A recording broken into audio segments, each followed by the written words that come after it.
Masjid Baitur Rahman adalah masjid Kesultanan Aceh pada zaman dahulu, dan saat Belanda menyerang Aceh pada tahun 1873, masjid ini sempat dibakar. Tapi pada zaman 1875 Belanda membangun lagi masjid ini sebagai penggantinya.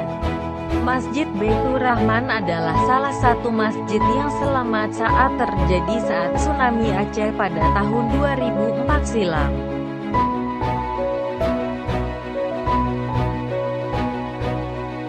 Masjid Raya Baitur Rahman sekarang sedang dilakukan renovasi secara besar-besaran. Rencananya akan dipasang payung elektrik seperti Masjid Nabawi Madinah di pekarangan Masjid Raya Baitur Rahman.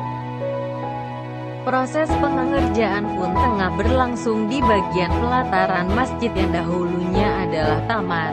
Selain dilakukan pemasangan fondasi untuk payung, nantinya di bagian bawah pelataran masjid akan dibangun ruang parkir bawah tanah untuk kendaraan.